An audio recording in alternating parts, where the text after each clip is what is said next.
Chapter 43 Baba's Passing Away Continued.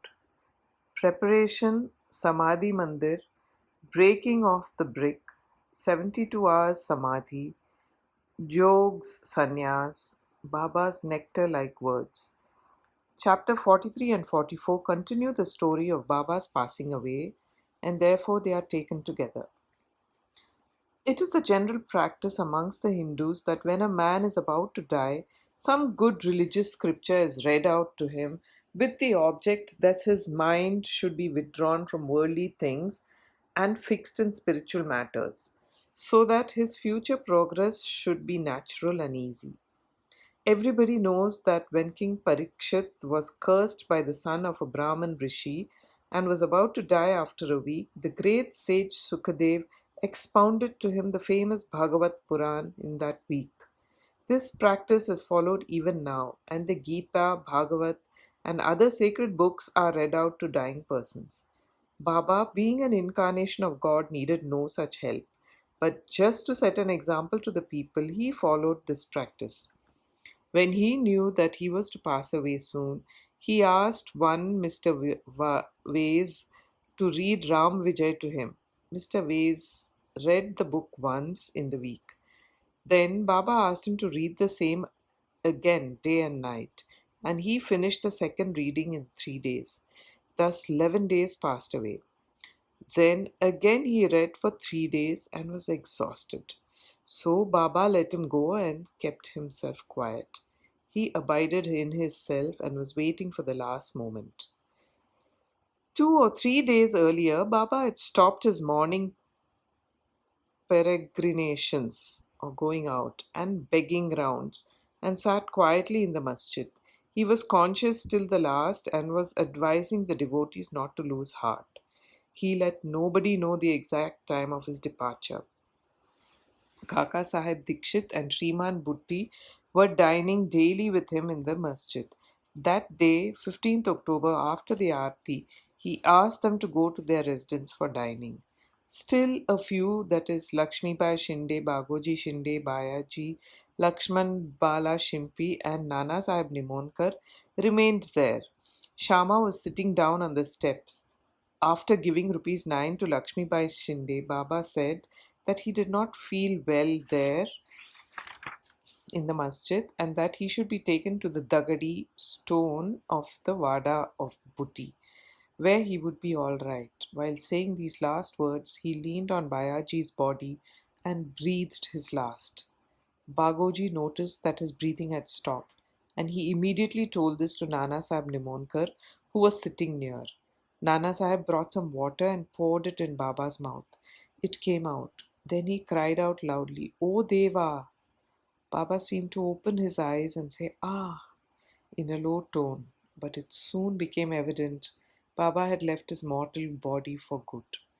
The news of Baba's passing away spread like wildfire in the village of Shirdi, and all people, men, women, and children, ran to the masjid and began to mourn his loss in various ways. Some cried out loudly, some wallowed on, and some fell down senseless in the streets. Tears ran down from the eyes of all, and everyone was filled with sorrow.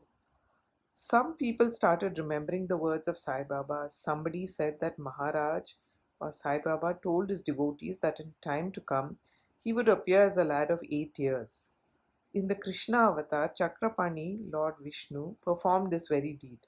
Krishna appeared before Devaki in the prison as a lad of 8 years, who had bright complexion and who wielded weapons in his forearms. In that incarnation, he, or Lord Krishna, lightened the burden of the earth. This incarnation, Sai Baba, was for the uplift of his devotees. Then where is the reason for doubt? The ways of the saints are really inscrutable. This contact of Sai Baba with his devotees is not only for one generation, but it is there for the last 72 generations. Generations generating such ties of love, it appears that Maharaj Sai Baba has gone for tour, and the devotees had a firm belief that he will return soon. Then the question arose how to lay Baba's body to rest. Some Mohammedans said that the body should be interred in an open space and a tomb built over it. Even Kushal Chand and Amit Shakkar shared this opinion. But Ramachandra Patil, the village officer, said to the villagers with a firm and determined voice, "Your thought is not acceptable to us. Baba's body should be placed nowhere except in the Vada." Thus, people were divided on this point, and discussion regarding this went on for 36 hours. On Wednesday morning, Baba appeared to Lakshman Mama Joshi in his dream and, drawing him up by his hand, said, "Get up soon. Babu Sahib thinks that I am dead, and so he won't come. You do the worship and the Kakad Aarti, morning Aarti." Lakshman Mama was the village astrologer and the maternal uncle of Shama. He was an orthodox Brahmin and daily worshipped Baba first thing in the morning and then all the village deities. He had full faith in Baba. After the vision, he came with all the puja materials and, not minding the protests of the Maulvis, did the puja and the Kakad Aarti with all due formalities and went away. Then at noon, Babu Sahib Jog came with all others and went through the noon aarti ceremony as usual. After paying due respect to Baba's words, the people decided to place his body in the Vada and started digging in the central portion there. In the evening of Tuesday, the sub-inspector came from Rahata and others turned up from other places, and they all agreed to the proposal. Next morning, Amir Bhai came from Mumbai and the Mamlatdar from Kopargaon. The people seemed divided in their opinion. Some insisted on interring his body in the open field. The Mamlatdar therefore took a general plebiscite and found that the proposal to use the Vada secured double the number of votes. He, however, wanted to refer the matter to the collector, and Kakasaheb Dikshit got himself ready to go to Ahmednagar. Meanwhile, by Baba's inspiration, there was a change in the opinion of the other people, and all unanimously voted for the proposal. On Wednesday evening, Baba's body was taken in procession and brought to the Vada and was interred there with due formalities in the Garbha, that is the central portion reserved for Murlidhar. In fact, Baba became the Murlidhar, and the Vada became a temple and a holy shrine, where so many devotees since then have been going to find rest and peace. All the obsequies of Baba were duly performed by Bala Sahib Bhatte and Upasani, a great devotee of Baba. It may be noted here that, as observed by Professor Narke, Baba's body did not get stiff, though it was exposed for 36 hours, and that all the limbs were elastic, and that his kafni could be taken out without being torn to pieces. Some days before Baba's departure, there occurred an ominous sign foreboding the event. There was in the masjid an old brick on which Baba rested his hand and sat. At night time, he leaned against it and had his asan. This went on for many years. One day during Baba's absence, a boy who was sweeping the floor took it up in his hand, and unfortunately, it slipped and fell down and got broken into two pieces. When Baba came to know about this, he bemoaned its loss, saying, "It's not the brick, but my fate that has been broken into pieces. It was my lifelong companion. With it, I always meditated on the self. It was as dear to me as my life. It has left me today."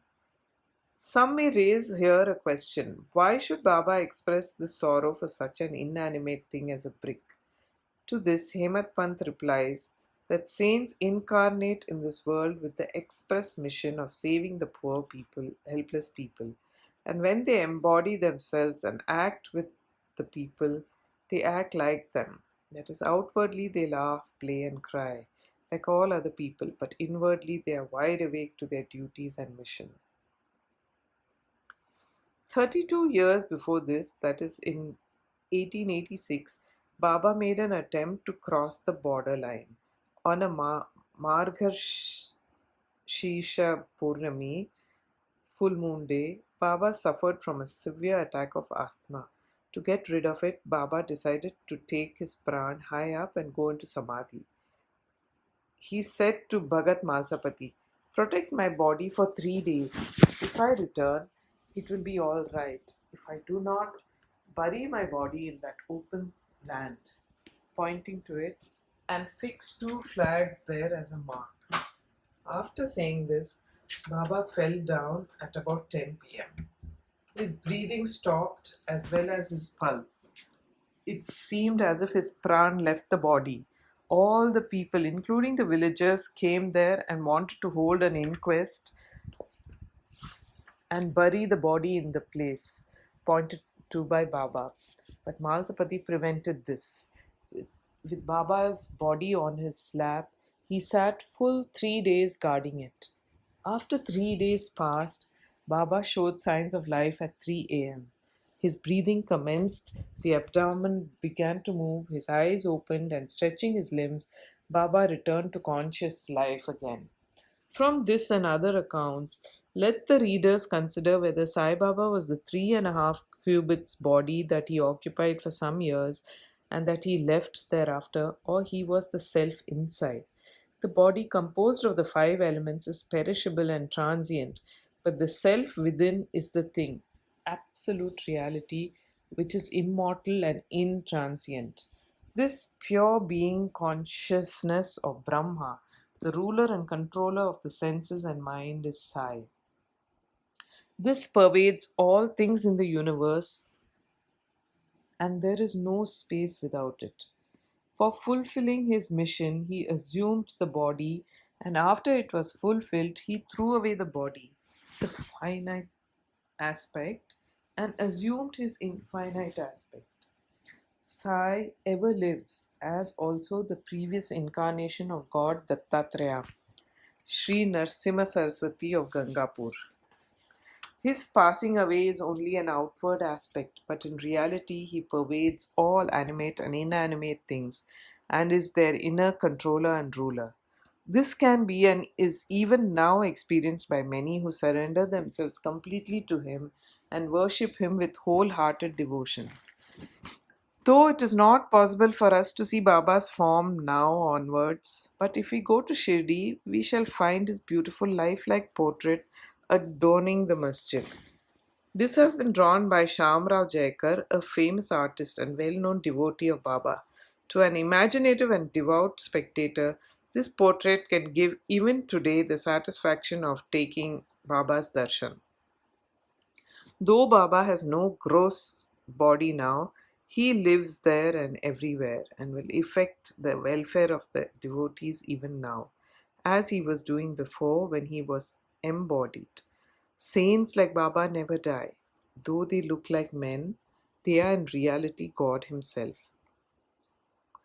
Hemat Pant closes this chapter with the account of Jog Sannyas. Sakaram Hari alias Babu Sahib Jog was the uncle of the famous Varkari Vishnu Bua Jog of Pune. He had no issue. After his retirement from government service, he was a supervisor in the PWD. In 1909, he came and lived in Shirdi with his wife. Both husband and wife loved Baba and spent all their time in worshipping and serving Baba. After Megha's death, Babu Sahib daily did the Aarti ceremony in the masjid and Chavdi till Baba's Mahasamadhi. He was also entrusted with the work of reading and explaining Dhyaneshwari and Eknathi Bhagavat in Sate's Vadya to the audience. After serving for many years, Jog asked Baba, I have served you so long, my mind is not yet calm and composed. How is it that my contact with saints has not improved me? When will you bless me?